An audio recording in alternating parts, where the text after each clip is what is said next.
stuff, but I needed glasses for reading, glasses for distance at the time.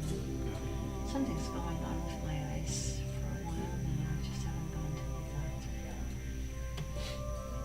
Sometimes after you have the cataract removed, they need to do a little touch-up, like something can kind of grow back a little bit, or they do a laser thing. It's an easy. They give you a mild anesthetic so that you're aware of what's going on.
have a actual surgery on a particular day, and then it's going to be a post-surgery follow-up visit.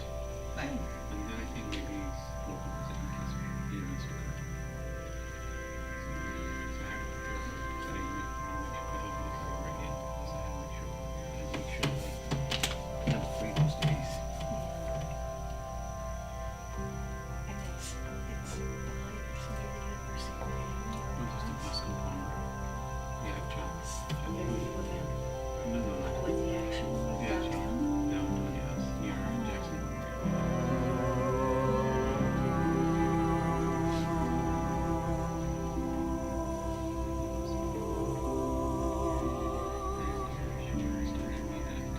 In the surgery, they don't allow any of the compound people, so we'll just take him along in there.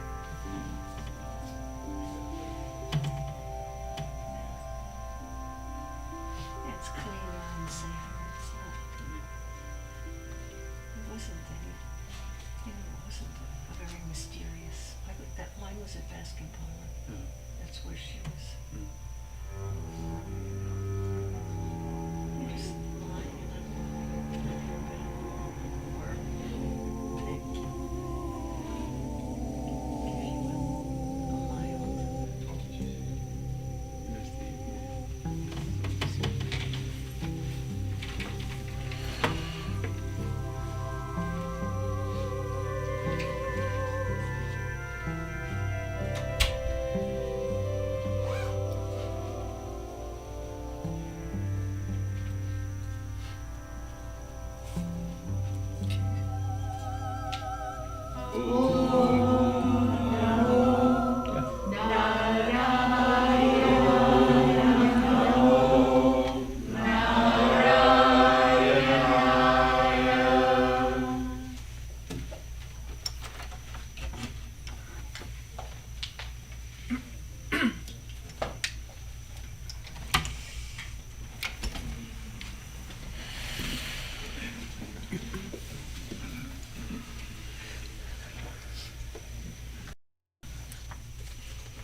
And now, Pujya Atman Sri Swami Jyotirmayananda commences tonight's satsang with a Sanskrit peace chant. Om Purnamadah Purnamidam Purnat Purnamudachyate Purnasya Purnamadaya Purnamevavashishyate. Om Shanti Shanti Shanti. We begin with mystic song by Sri Swami Lalitananda, prayer and sung by Sri Swami Umananda and Rajneesh. Our song tonight is called O Goddess Lakshmi, Abide in My House.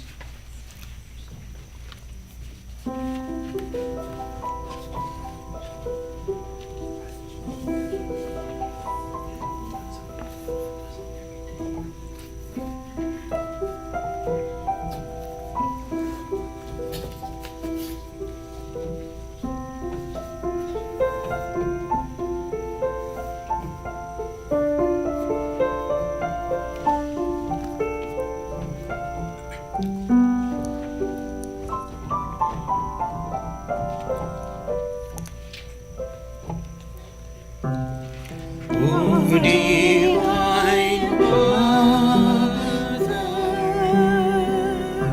here I am. I'm not a stranger to you. A thousand dark roads I walk, searching in the moonlight for you.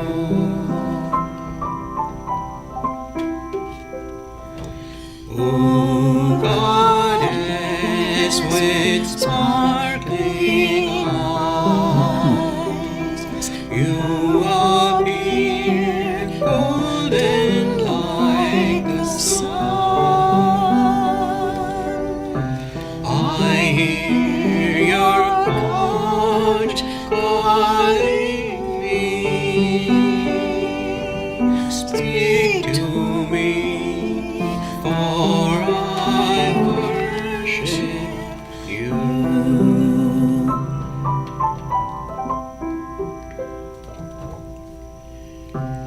Oh, look with love into my soul. Grant me a golden intellect,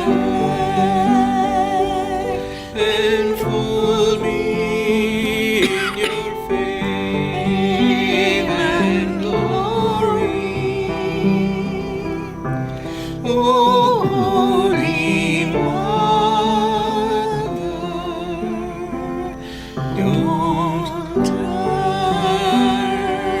away. Let me adore you with prayer. Oh, sweet Mother, ever tender,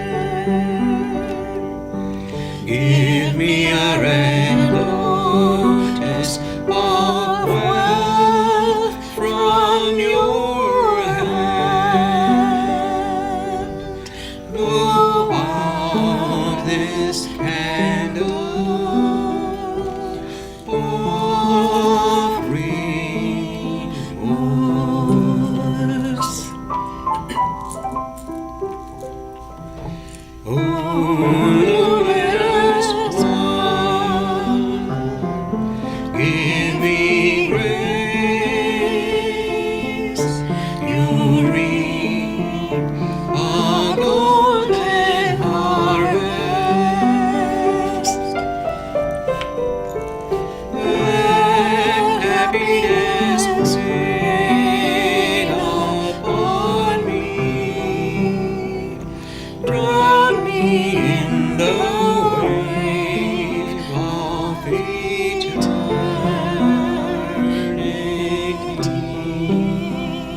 We are recording from the ashram of our revered Guru, Pujya Atman Sri Swami Jyotirmayananda in Miami, Florida. Today is March 12th, 2021, Friday evening, and tonight Swamiji will be lecturing on the Tulsi Ramayana.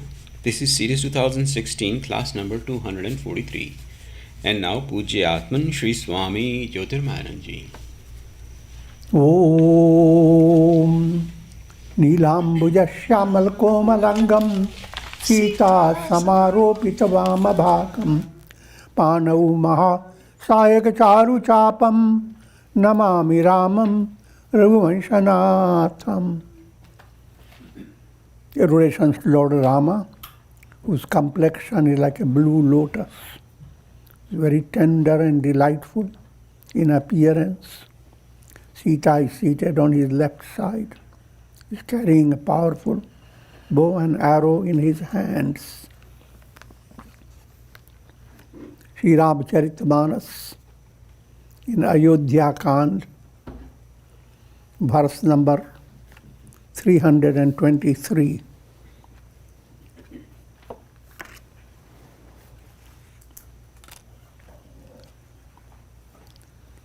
The context at this stage is that Bharata has returned to Ayodhya and having received blessings from elders and sages and saints, he has commenced his ascetic life in the absence of Rama in Nandigram, that is little at a distance from Ayodhya. That's the storyline.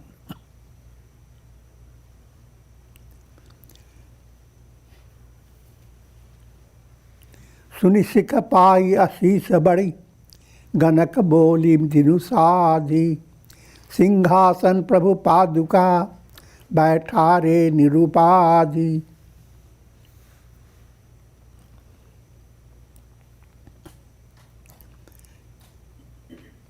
Sri Bharata, having received blessings and having determined the auspicious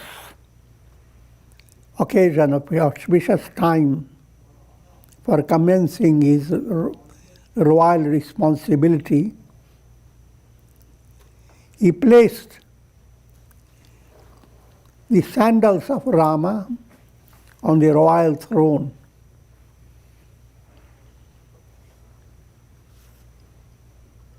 And all this happened without any problem or any difficulty. Rama Matu Guru Pada Sirunai Prabhu Pada Peet Rajaya Supai Nandi Gamakari Paran Kutira Kinna Nivas Dharma Duradhira.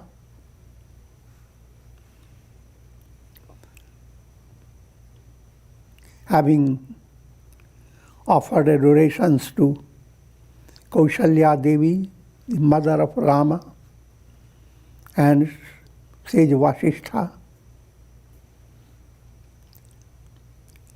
and having received permission from the sandals of Lord Rama,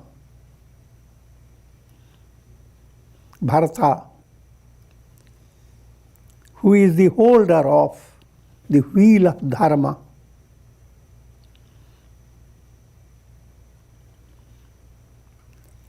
having created a Paranakuti, a leafy cottage in Nandigram, he began to abide in it, live in it. All this has subtle spiritual implication, and that's Bharata is bhakti, bhakti yoga. The role of bhakti yoga in your movement towards attaining enlightenment.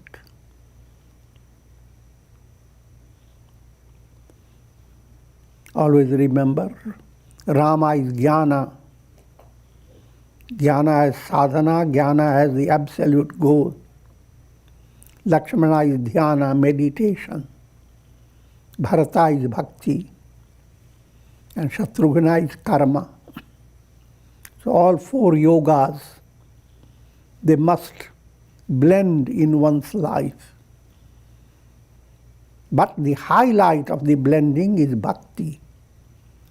If Bharata's role is not there, the Ramayana will be sapless, essenceless, tasteless.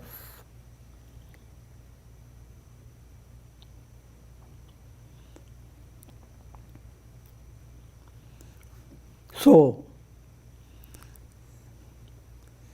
the importance of bhakti is being highlighted through the personality of Bharata. Whatever Bharata is doing, those are the requirements for developing devotion to God, bhakti. What are the things that Bharata is doing? Again, all these highly allegorical. Jata sir muni patadhari, mahis khanik khush saathari samari, asana basana basana bratanema, karat katin rishi dharam saprema.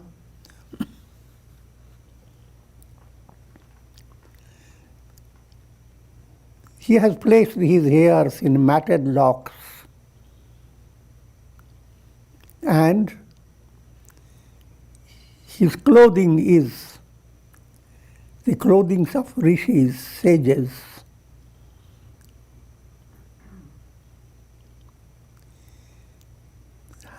Having dug into the earth, he has created an internal cave-like residence for himself. And in that residence, he sits on the kusha grass.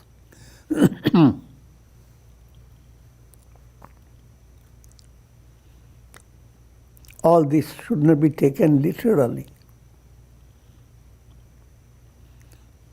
Literally, you can do that to some extent. But the real meaning behind, no matter how you work out to have matted locks in your head, you don't become a sage.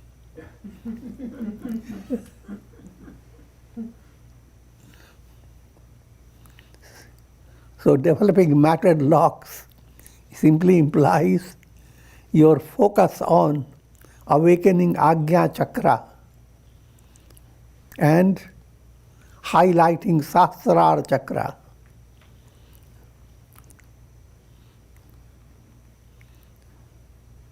So if that becomes your focus in your sadhana, your vasanas are your hair. They go through amazing transformations. They become jata, matted locks. And from those matted locks, Jnana Ganga begins to flow. The knowledge that leads to liberation. So all that movement of opening Agnya Chakra, drawing from Sahasrara Chakra, if that movement becomes active in an aspirant, your hair has been well dressed now. No matter how it looks, in reality, it is all snowy white with matted locks. And your sadhana itself becomes antaranga sadhana. A sadhana that is preparing for Rama to come into the heart. The heart is Ayodhya. And Bharata is waiting for Rama to come into Ayodhya. Until then, he will continue to be in Nandi Gram. Nandi term again is from Ananda, that spiritual center that brings out Ananda, Anandamaya.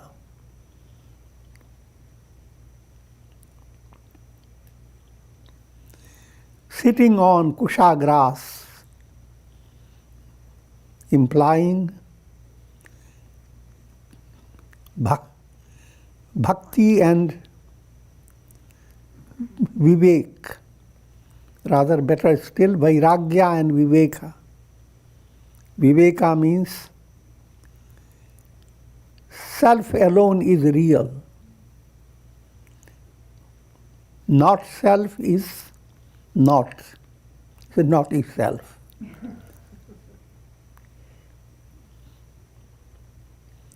So that type of subtle insight goes on developing, and at the same time you begin to develop vairagya, dispassion,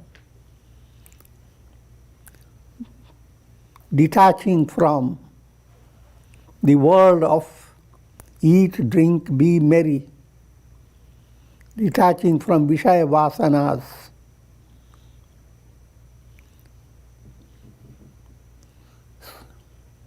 So that's the implication of Bharata finding his place for meditation, seated on kusha grass. Asana basana basana bratanema karat kathin rishi dharam saprema. And following all spiritual disciplines. That's called rishi dharma, how the rishis conduct themselves.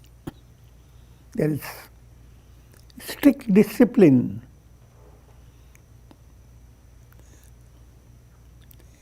In the matters of what type of food you eat, it's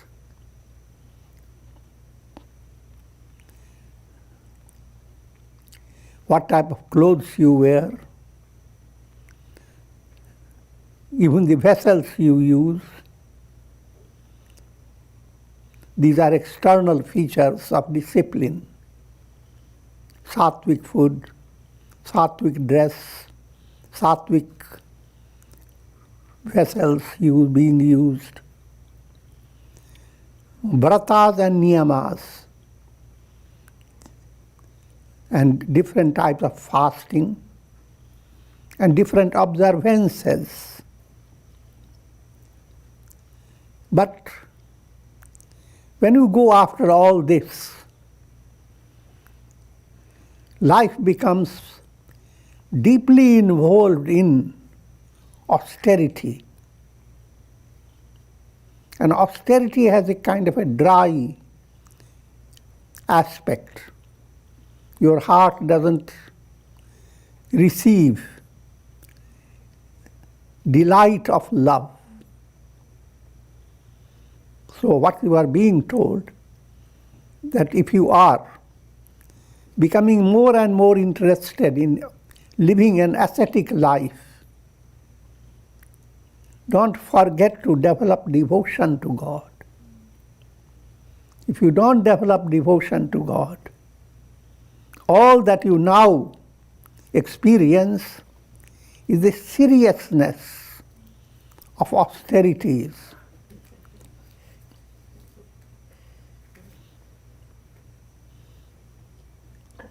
But once the devotion comes in, all your austerities become saras, begins to develop delight about it. And this is the most important point. The highlight is develop devotion to God, how to awaken love of God in your heart, how to feel supported by God even when you repeat your mantras, how to feel closeness with God through your prayers. How do you feel closeness to God while relating to near and dear ones? all the movement of bhakti has to be understood. And that bhakti movement again is progressive. You don't become a big bhakta at once, but gradually you enable your mind to be blessed with bhakti. Love of the world continues, but that's the obstacle to bhakti. Love of the world is kama-based love, love for fulfilling your desires.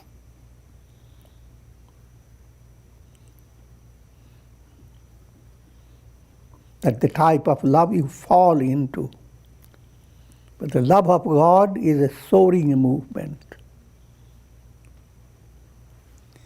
Bhushan basana bhoga sukha bhuri, manatana bachana tane tinaturi, avadha raju surar raju sihai, dasharatha dhanu suni dhanadu lajai.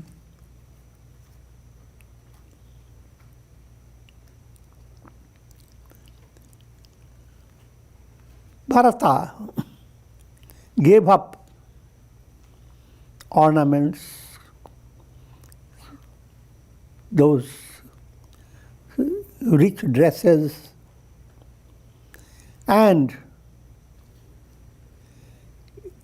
involved his mind, body, and his words, thought, word, and deed, away from pleasures of the senses. Pleasures of the senses, termed as vyasan.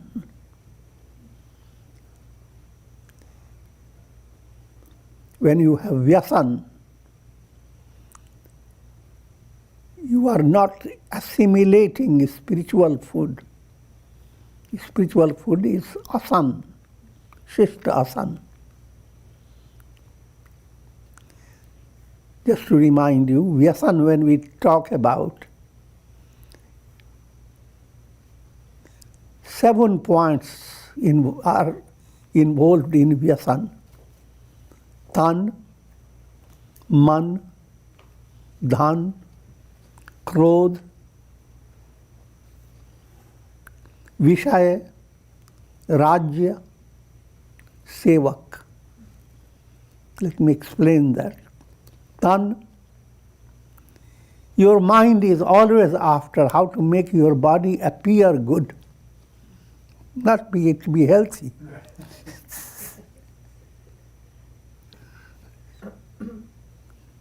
But make the body appear the best.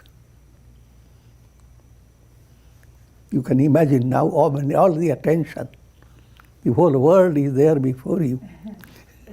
And watch the people and see how many prints they have brought into their bodies, how their hair goes into so many directions.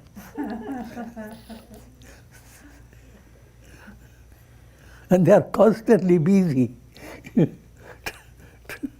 trying to change the appearance. So that type of attention is attention to body that intensifies deha dhyas, body identity. But when you are allowing your body to be really healthy by your yoga exercises, sattvic food, and all healthy habits,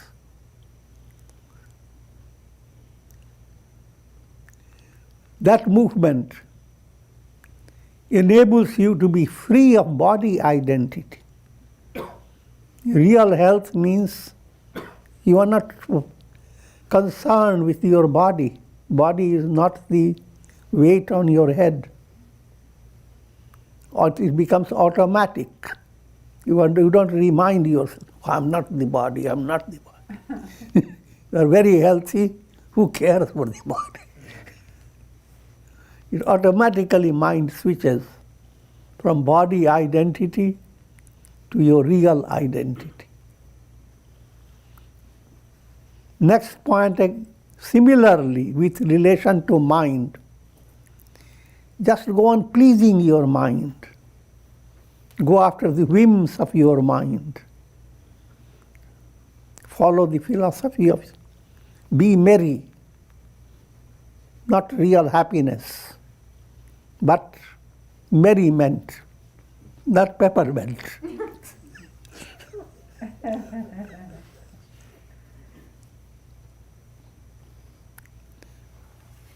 Here again,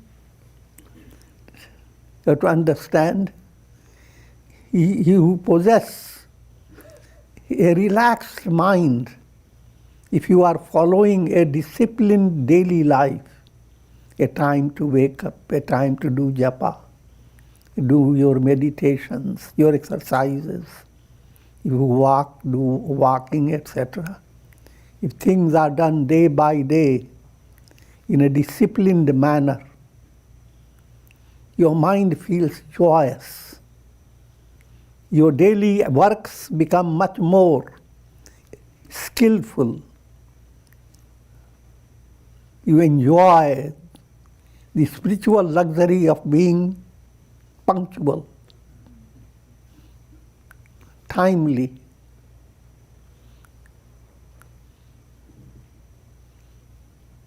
DIN, do it now. Alertness. But when you follow the moods of your mind, then you remain moody all the time. So all this is called vyasan. Tan, man. Next vyasan comes from dhan. Suddenly your mind becomes so addicted to the idea of having material wealth that all your progress is measured by how much wealth you have.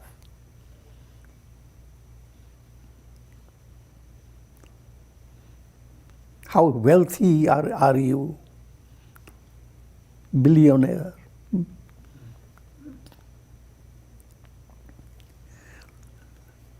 You don't have to have a billion, but even with little wealth that you have, you become so addicted to dependence on money.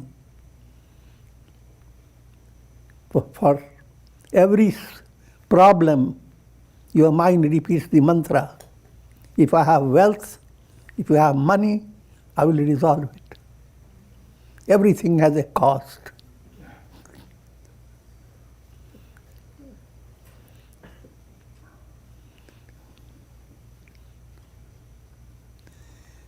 Tan, man, dhan. So your body, your mind, your wealth, they all become basis of vyasana, luxury. Next type of vyasana is krodha, anger. Dealing with people, you develop a special type of attitude. Instead of going through calm and soft way of, gracious way of handling things, you simply act with anger, wrath, and quote the example of the righteous wrath practiced by sages. But your wrath has nothing to do with righteousness, but just to do what your ego wants. Many people get many things done by constantly keeping anger ready on their lips, in their eyes, in their eyebrows. And it stretches out in your hands and feet. That's called krodh. Next vyasan is vishaya, objects of pleasure. You line up your refrigerator with lots of sweets. Sweets from Amritsar, sweets from Bombay.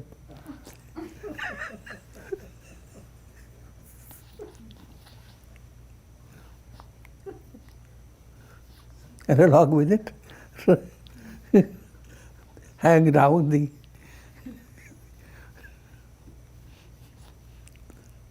ingredients behind the sweets. This I am giving you allegorical description of enjoying Vishaya Ras, all sense pleasures, how pleasant it has been. You visited a hotel, you visited some place. If you are inspired in a spiritual way, remembering all those visits is wonderful. But you are inspired, not inspired, but led by drinking and dancing, and I'm not talking about the sattvic dances, the rajasic, tamasic pleasure. Then that's called Vishaya Sukha. And if you are after this type of sense pleasure in a senseless manner, then becomes a vyasana. Next vyasana is rajya. Rajya means your power. Everyone wants to be a ruler. You can look at even the animals.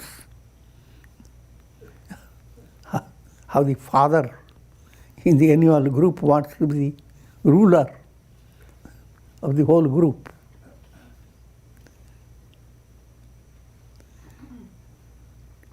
So no matter how little you may possess, it is not dependent on how much you possess. But the illusion that you are so great because of your possession, because how you look, because of all these worldly details, that's called rajya. And next point, how many attendants do you have? Sevak, servants. Old style history, kings were very proud to have lots of people serving them. To describe the glory of a king, historians will write, oh, that king had 1,000 maid servants, 1,000 big servants, thousands of attendants who worked like slaves, and they have a count for it. How many? Just to repeat the point, 7 vyasanas: tan, body; man, mind; dhan, wealth; krodh, anger; vishaya, sense objects; rajya, power; sevak, attendants. These 7 points, if they begin to dominate your mind, then you are moving towards vyasan. And vyasan means it goes on intensifying klishta samskaras: ignorance, egoism, attachment, hatred, fear of death.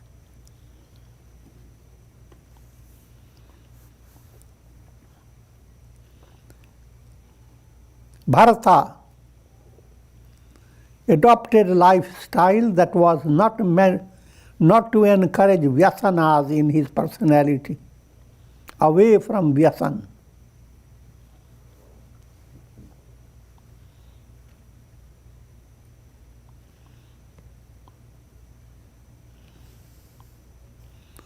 So, bhushan, vasan, bhoga, sukha, bhuri. All these vyasanas Bharata renounced. Avadha Raju Sur Raju Sihai Dasharatha Dhanu Sunidhanadu Lajai.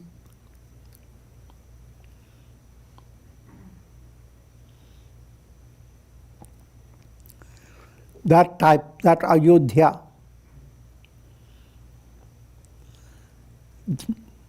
the kingdom of Ayodhya, that was coveted by Indra himself, and the wealth of King Dasharatha that excelled even Kubera's wealth. Kubera is the god of wealth. But why all that happened? Because kingdom of Ayodhya is moksha, liberation. Dasharatha worked for moksha, not for swarga.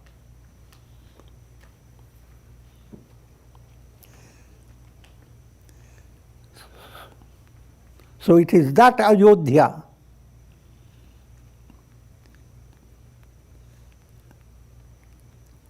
was the kingdom for Bharata in the absence of Rama. In other words, moksha was the goal before Bharata all the time. Tehi pura basat Bharata binu raga chancharika jim champaka baga Rama vilasu Rama anuragi tajata baman jimi jan jada bara bhagi. So in that Ayodhya Puri, Bharata lived a life of vairagya, dispassion, and detachment. He had all the Ayodhya and all the power before him, but his mind was not attached to bhoga, enjoyment aspect. His mind was involved with moksha, liberation. Allegorically describing it, just like a black bee in an orchard of jasmine flowers. The black bee goes on buzzing and is not satisfied with the nectar that it goes on drawing. It's not drinking for itself. It sips the nectar, goes into another bunch of flowers, and spills out the nectar. In that process, the pollens are being distributed in different flowers. So, the real purpose for the black bee is not his own satisfaction, for enriching the garden. That's the real purpose.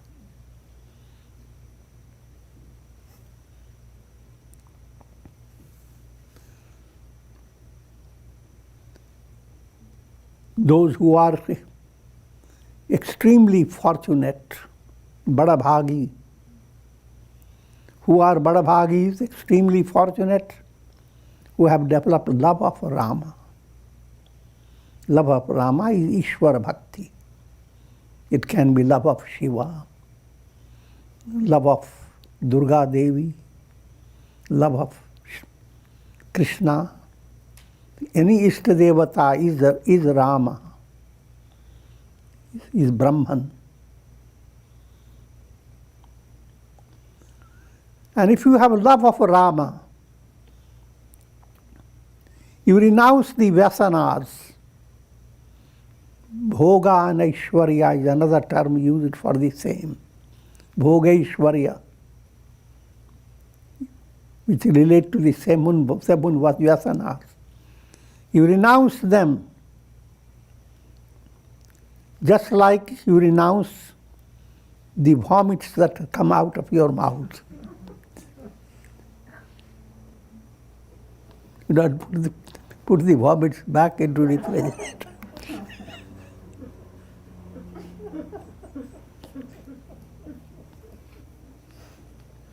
You have to always also understand this is a progressive movement. And there is, from external point of view, there is no apparent difference whether you are practicing vyasana or you are practicing vairagya. That's your internal attitude. Everyone has to attend to the body. But how much it is a vyasana, if it is unnecessary dependence on the body, it becomes vyasana. Necessary, then it is perfectly commendable. And same applies with all the 7 points.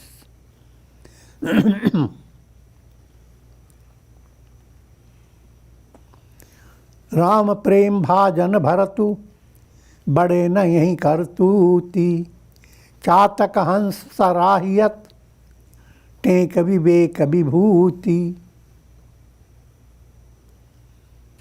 Bharata is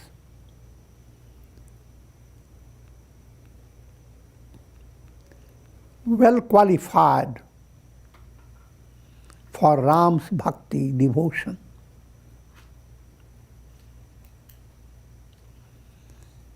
He has not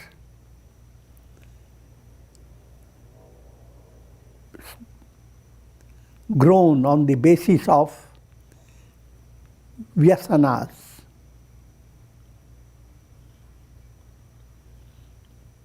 And this is not a great achievement for Bharata. Being dispassionate towards all vyasanas, that's the greatest achievement in the world.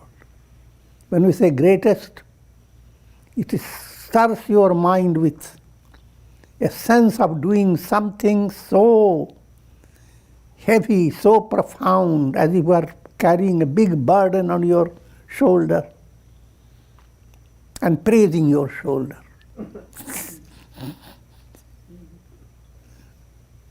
But when you are well qualified, all the burden you are carrying is just cotton fibers, silky threads, they are light. So for a devotee, carrying big burdens in a delightful way, that's not it seems like such a big work he is doing. But for a devotee, it's not a big work at all. It's a delightful work. He is not carrying the burden as you think he is carrying.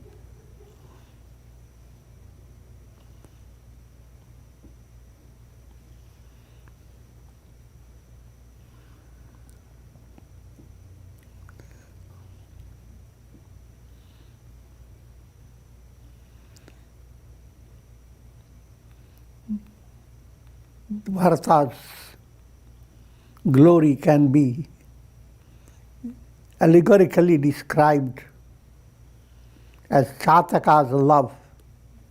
Chataka is a type of a bird that loves to be united with the moon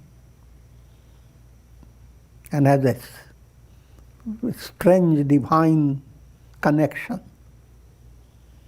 And similarly, Hansa, swan, has the instinctive quality of separating milk from water. Chataka bird gives you the suggestion that bhakti must be a delightful vision for your mind. Your mind should become the Chataka bird waiting to enjoy profound devotion to God. And the God must shine like the moon. And the Shataka bird is intent upon enjoying the shower of grace coming from the moon. And similarly, your soul must become like a swan, decked with viveka, discriminative knowledge. Deh dinahu dina du bar hoi, ghatai teju balu, mukh chabi soi.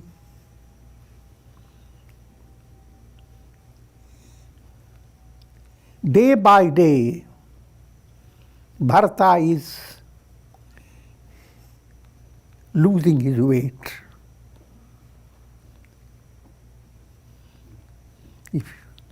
If he was 200 pounds, day by day, it's decreasing. The body is becoming thinner, day by day. Ghatai teju balu. And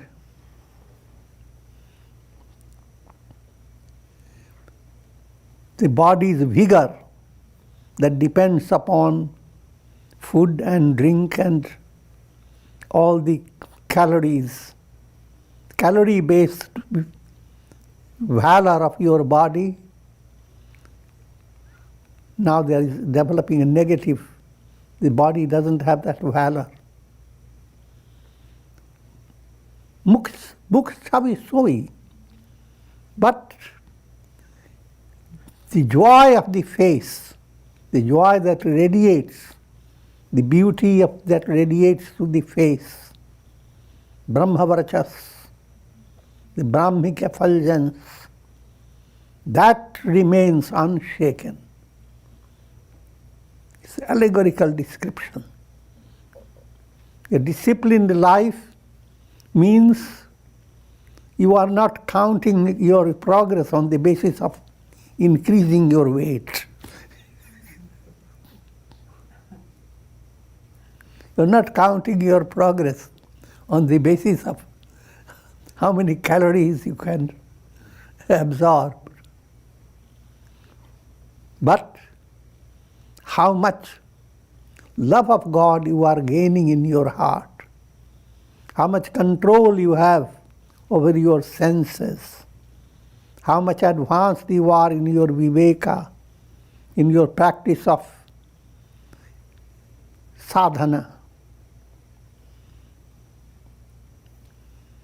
Nitanava Rama prema panupina, badhat dharma dhalu, manana malina.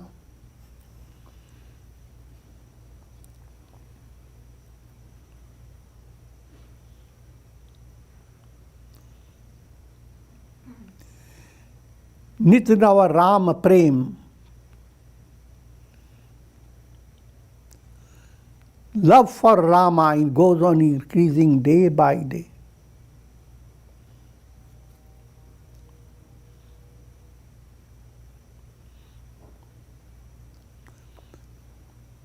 And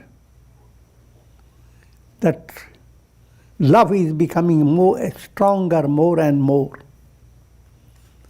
Dharma, strength of dharma is increasing.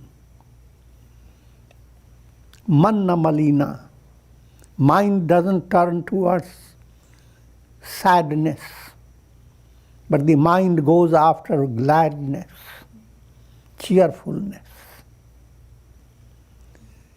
Jimi jalu nighatat sarad prakase, bilasat vetas banaja vikase, samadam sanjam niyam upasa, nakat Bharata hiya bimala akasa. Just like in wintry season, water decreases in lakes, but canes abound. They grow in a magnanimous way. But what are the canes that grow? The whole bhakti movement is like welcoming Sharad Ritu. That type of season where the sky becomes free of clouds and the moon begins to shine brighter and brighter. And it is mystic coolness that begins to reduce your worldly desires. They're like lake decreasing. Then all the great qualities,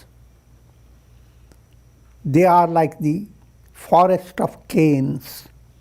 And that forest flourishes. What are the things that flourish? Shama, controlling the mind and senses. Controlling the mind is Shama. Dhamma, controlling the senses. Samyama, practicing yamas and niyamas.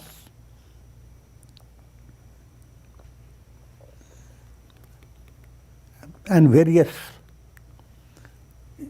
spiritual practices like fasting, etc.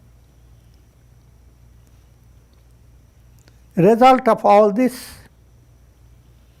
the heart becomes like the wintry sky, autumn sky, Sharad Ritu. And that autumn sky, look into the sky, see the full moon, along with countless stars. And beyond the stars, the Milky Way. All begin to shine. Allegorically, this is a description of spiritual experience.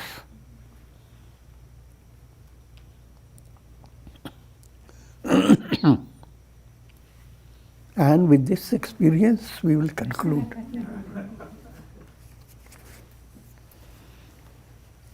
Om.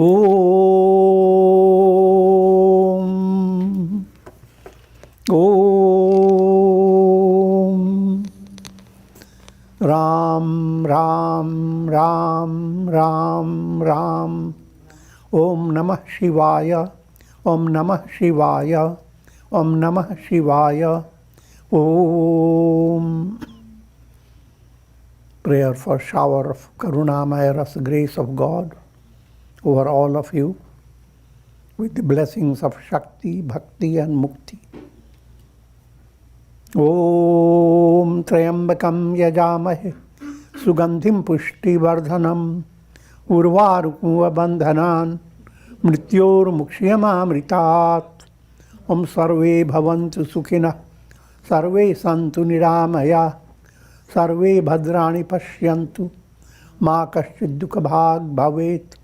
Om Shanti Shanti Shanti.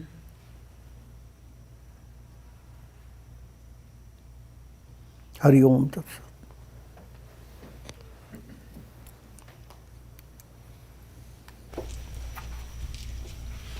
Are there any questions? Then we conclude for tonight. Tomorrow night is guided meditation at 7:30.